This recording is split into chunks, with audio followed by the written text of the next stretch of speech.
प्यारे बच्चों, online class में आज फिर आपका स्वागत है। आज हम लोग बीजांड की संरचना एवं भ्रूण कोश के अंदर निषेचन की क्रिया कैसे होती है इसको पढ़ने जा रहे हैं। कल हम आप लोगों को परागण क्या होता है उसके विषय में पढ़ाए थे, जिसमें परागकण स्त्री केसर के वर्तिकाग्र पर पहुँचते हैं। अब जहाँ तक बीजांड की बात है तो यह जो बीजांड होता है पौधों के पुष्प में जो मादा जनन अंग स्त्री केसर होता है उसके अंडाशय में यह स्थित होता है। इसकी संख्या एक भी हो सकती है, कई भी हो सकती है। जैसे चना में आप लोग देखे होंगे 2 बीज निकलता है, तो कभी कभी चने की फली में 1 बीज भी निकलता है। तो जितने बीजांड होते हैं प्राय उतने बीज बनते हैं। वहीं मटर की फली में कई दाने निकलते हैं, तो वो किससे बनते हैं? इसी बीजांड के विकसित होने से बनते हैं। तो एक अंडाशय के अंदर, क्योंकि स्त्री केसर के 3 भाग होते हैं, नीचे फूला हुआ भाग अंडाशय कहलाता है, नलिकाकार भाग वर्तिका कहलाता है, जबकि ऊपर घुंडी नुमा भाग वर्तिकाग्र कहलाता है। तो यह जो बीजांड, जिसको हम ओव्यूल भी कहते हैं इंग्लिश में, यह इस अंडाशय के अंदर स्थित होता है, जिसकी संख्या एक भी हो सकती है, कई भी हो सकती है। तो एक बीजांड का यहाँ लंब काट यहाँ पे चित्र दिखलाया गया है LS। अब इसमें आप देख रहे हैं कि इसके अंदर एक भ्रूण कोश होता है जो 2 झिल्लियों से 2 आवरण से घिरा होता है, और यह दोनों आवरण इस अंडाशय से जहाँ जाकर जुड़ते हैं उसे हम प्लेसेंटा या बीजांड वृंत कहते हैं। यह बीजांड वृंत होता है। अब इस भ्रूण कोश के अंदर प्रारंभिक अवस्था में 4 नीचे 4 ऊपर कुल 8 कोशिकाएं होती हैं, जो क्या होती हैं? हैप्लॉयड होती हैं, यन होती है, आधे गुणसूत्रों वाली होती हैं। इन चारों में से एक एक कोशिका, एक ऊपर से नीचे उतरती है और दूसरी बीजांड मुख की तरफ से बीच में जाती है, और जब तक दोनों नहीं मिली होती है तब तक इनको हम पोलर न्यूक्लियाई कहते हैं, और जब दोनों मिल जाती हैं मिलकर द्वितीयक केंद्रक 2n द्वितीयक केंद्रक बनाती हैं।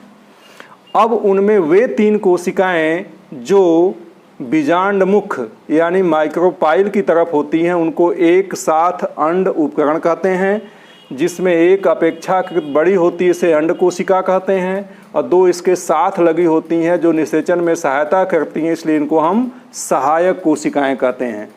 जबकि जो विपरीत चलाजल एंड यानी न्यूक्लियस की तरफ होती हैं उनको हम प्रतिमुख कोशिकाएं या एंटीपोडल सेल कहते हैं। भविष्य में इनका कोई काम नहीं होता है, जबकि इन कोशिकाओं का काम होता है। तो एक बीजांड की संरचना बेटा ऐसे होती है।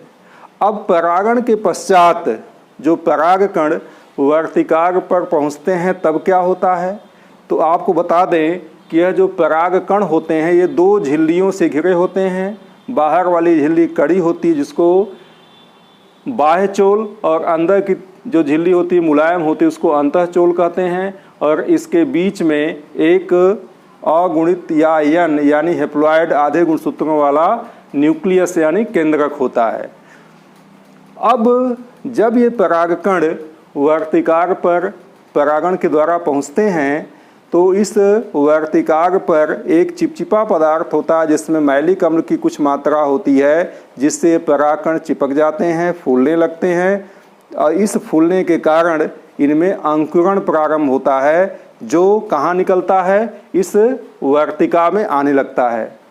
तो जितने भी परागकण यहाँ पे गिरते हैं, जैसे कि 2 यहाँ दिखलाया गया है, प्रायः उनमें सभी अंकुरित होते हैं, लेकिन जो सबसे पहले आगे निकल जाता है उसका विकास होता है, शेष नष्ट हो जाते हैं। तो जब यह पराग नलिका निकलती है, देखो ये पराग नलिका निकल रही है, यही पराग नलिका आगे बढ़ी है, तो इसका जो यह केंद्रक होता है 2 भागों में बढ़ जाता है, जिसको हम नर युग्मक कहते हैं, और इसके सिरे पर नलिका केंद्रक होता है जो इस पराग नलिका को कहाँ पे ले आता है? माइक्रोपाइल तक ले आता है। ठीक है। तो जब माइक्रोपाइल तक यह पराग नलिका आ जाती है तब ये दोनों नर युग्मक यहाँ जो दिखलाए गए हैं उनमें से एक नर युग्मक अंड कोशिका से मिलता है जो जाइगोट यानी युग्मनस का निर्माण करता है। बाद में इसी से भ्रूण बनता है, जबकि दूसरा जो केंद्रक है यह जाकर के द्वितीयक केंद्रक, यह जो द्वितीयक केंद्रक है इससे मिलता है और यह भ्रूण कोश नाभिक बनाता है। इस तरह इस भ्रूण कोश के अंदर दो स्थानों पर निषेचन होता है। एक निषेचन अंड कोशिका से होता है, देख रहे हैं यहाँ पे, जो क्या बनाता है बेटा, भ्रूण, ये जाइगोट का निर्माण करता है। और दूसरा केंद्रक जो होता है इस द्वितीयक केंद्रक से मिलता है जो भ्रूणपोष नाभिक बनाता है। तो इस तरह दो यन अगुणित हैप्लॉइड केंद्रों का मिलना ही निषेचन कहलाता है, जिसमें से एक जगह जो निषेचन होता है अंड कोशिका से होता है और दूसरा द्वितीयक केंद्रक से होता है। और इसी घटना को, जिसमें नर और मादा युग्मक आपस में मिलते हैं, जाइगोट का निर्माण करते हैं, इसी क्रिया को हम क्या कहते हैं, निषेचन कहते हैं।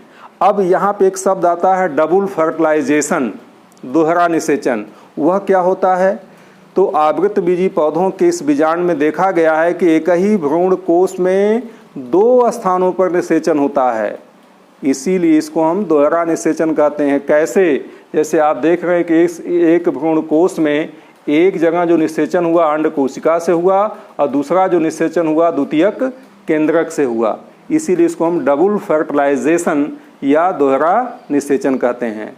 तो बच्चों, आज हम लोग बीजांड की संरचना, परागकण की संरचना, परागकण जब वर्तिकार पर पहुंचता है तो क्या होता है, तथा निषेचन के विषय में पढ़े, जिसको आप लोग अपनी फेयर कॉपी पे लिखकर चित्र बनाकर अच्छी तरह से याद कर लेंगे। Thank you.